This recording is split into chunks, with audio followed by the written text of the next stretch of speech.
Hello everyone, welcome. Today for our Tasty Tuesday treat, I'm going to go ahead and show you how I make my protein pancakes, gluten-free, dairy-free, and soy-free.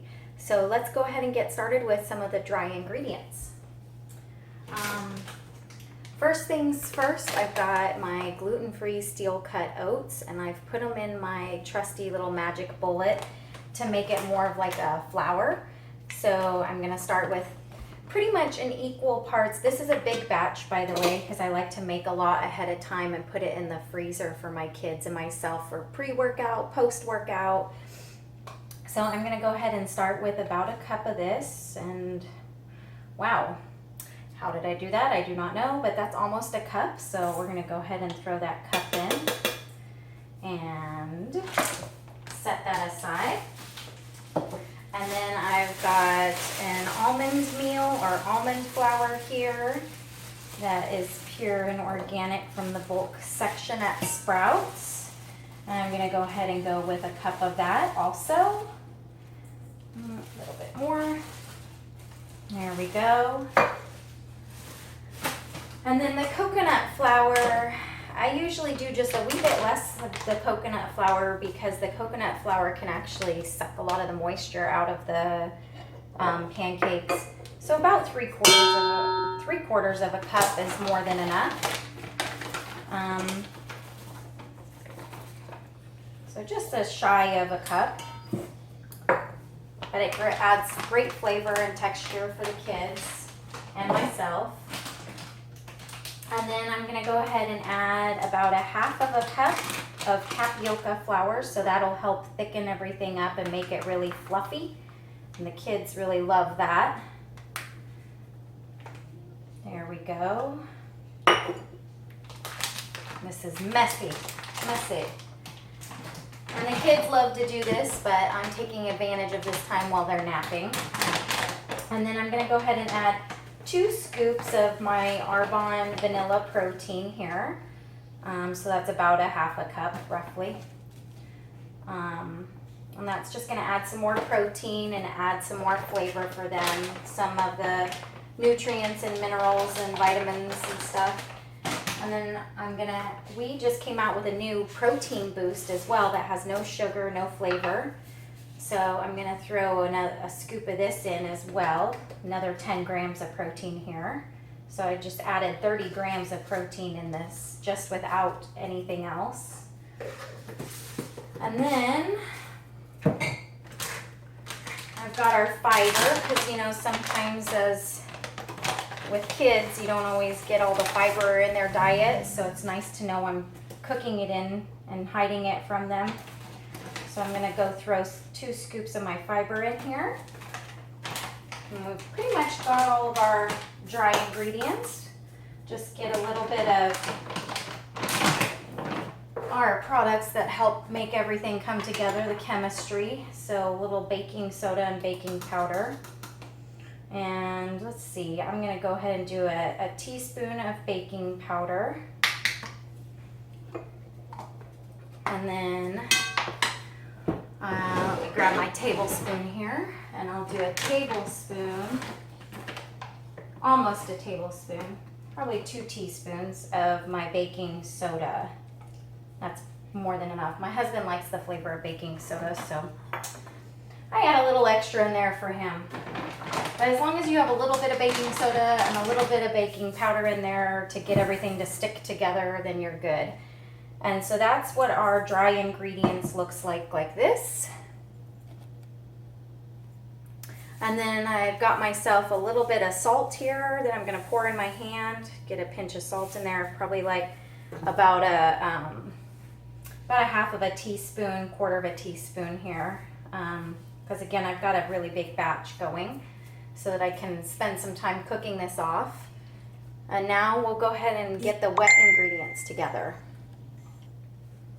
Okay, so in my Pyrex here, I've got a mixture of 6 eggs, 2 overripe bananas, about 2 teaspoons of cinnamon, and then a pinch of nutmeg, a tablespoon of vanilla, and 2 tablespoons of maple syrup.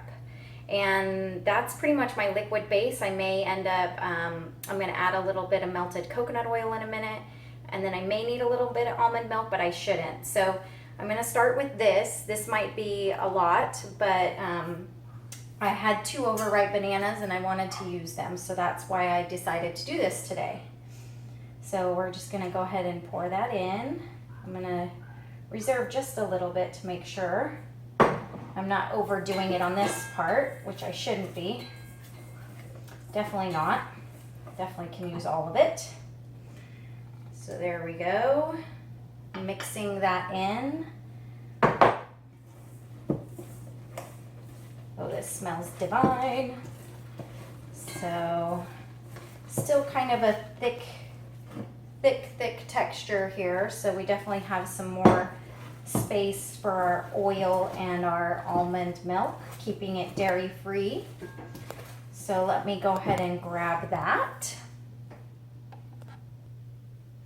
Okay, so I'm back. I have about 3/4 of a cup of melted coconut oil that I melted in my toaster oven in my Pyrex measuring cup here.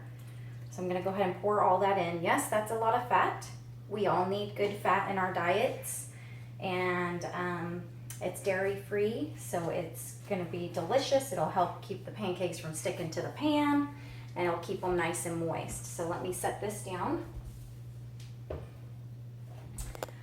Okay, so let me mix that in, and you could stop right here and keep this a little on the thicker side and make these into muffins if you wanted to, because that's a lot less work than making pancakes or waffles. But I like the pancakes because they're less crumbly, they're easier on the go, a lot less mess in the car if you're trying to still do snacks or food in the car when you're in a rush sometimes, or in the stroller. Since I still have a 16-month-old, I have to think of those things. So then I'm gonna go ahead and add some of my almond milk. I'm gonna go ahead and start with a cup here. And that should probably be enough to get this to the consistency I want for some nice thick pancakes. So we'll mix that in. Get ourselves to more of a batter. Get another arm workout in here. Yeah, so, I mean, these will be some pretty thick pancakes, but I like them a little on the thicker side. So, you know, you could thin it out a little bit more if you wanted to, but that's pretty much it. I stick with some pretty easy ratios as far as a cup and a cup and a cup goes. So the mixture that was from the container that I mixed up again, that was about 2 cups of liquid by the time I blended up the 2 overripe bananas and the 6 eggs. So I will go ahead and get these on the stove. And as I waited for my griddle to warm up, I did notice my batter thickened up a little bit more than I wanted it to, so I did add another cup of almond milk to it. So I'm gonna go ahead and get this. I've got my ladle here, and I'm just gonna drop some pancakes on the griddle here. So I've got it on a medium heat because I want these to cook slow and low, so not too fast, or else you cook the protein out of the powder and you change the composition of it. So got myself 3 nice thick pancakes on the griddle that'll cook up for a few minutes on each side, and I'll bring you back as we're finishing that up. Okay, so here I am, I'm back. I've let them cook for a few minutes on each side, gotten them nice and golden brown here. So, and then I'm just gonna place them here on my cooling rack and let them cool down to where I can then wrap them and put them in a Ziploc and put them in the freezer for my kids to eat throughout the week and for myself. So, and it's okay if you decide to undercook them a little bit, since if you're gonna do like I do and put them in the toaster oven. But these, I cooked one through so that I could show you. The nice beautiful texture here. This is why they're so great for on the go, because with the banana, the cinnamon, and the vanilla protein, you've got natural sweetness in there that it doesn't need the syrup, because I did put a couple tablespoons of syrup in too. So these are perfect just like this, and you don't need to add anything else to it, and the kids love it. I love it.